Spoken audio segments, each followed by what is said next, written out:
Greetings to all. I appreciate an opportunity to address you today. Of course, the doors of learning shall be open to all. In 1955, so proclaimed the Freedom Charter. Our Bill of Rights and the Constitution has endorsed this call, for it is in that document where the right to education is now a justiciable socio-economic right. That we should be at each other's throats for the realization of this right 22 years on since the Free South Africa was established is a terrible indictment on our public policy. I applaud our youth and students in particular for reminding us and reminding society in general that our constitutional promise cannot be negotiated away. A promise made is a promise kept, and that should be our mantra.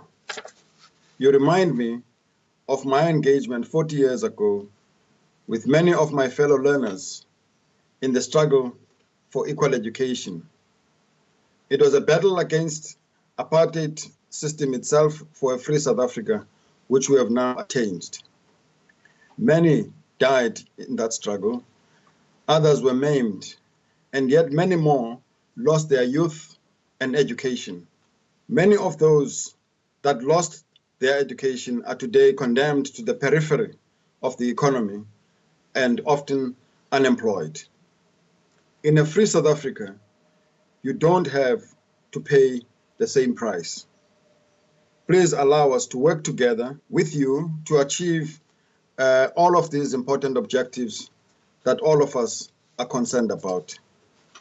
The violence that we have seen accompanying the contestation for a free education has caused great trauma, distress, and division in a community that is united in the objective of ensuring a successful education project. Unlike in the past, no one should risk not completing their education in order to be heard or realize a just and noble cause as we are talking about. No one should risk criminalization by engaging in acts of arson, damage to property, and violence. The institutions of higher learning are our institutions. They are our inheritance. They are our assets as a nation, and not those of the apartheid system and not those of the colonizers. They are ours. We should protect them, defend them, and jealously guard them in every legal way we can. Those who destroy them are attacking and undermining our education project.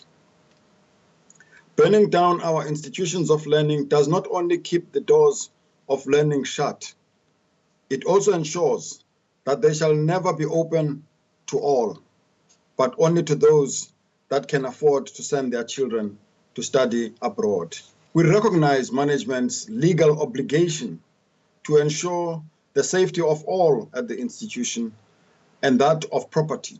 None of us, including management, are happy to have an institution of learning and intellectual discourse with such visible security presence. I call on all to ensure that we work together to ensure that their presence is avoided sustainably. It is my earnest and heartfelt appeal to all that in our rules of engagement, we undertake to be peaceful and take every opportunity to discourage any form of violence and confrontation. Whilst I'm pleased that management took a decision to suspend the academic project for a period of 2 valuable weeks, so close to the end of the year exams, to allow us to be in dialogue with each other, there can be no doubt that this is not a sustainable solution. I appeal to everyone, therefore, and students in particular, to encourage and allow that the academic program resumes on Monday, the 3rd October 2016.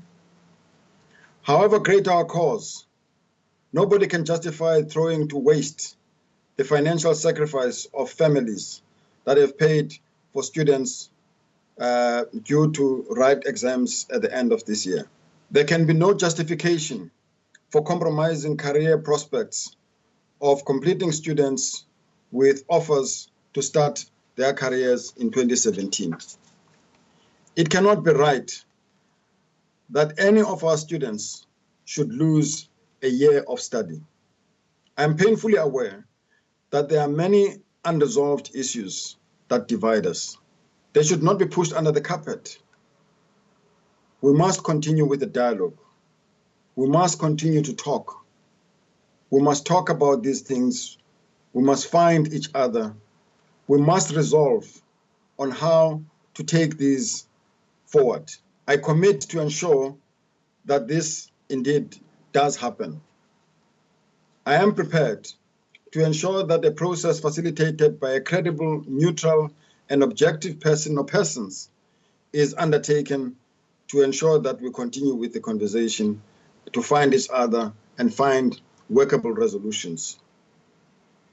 For this to succeed, however, we need cooperation on the part of all involved.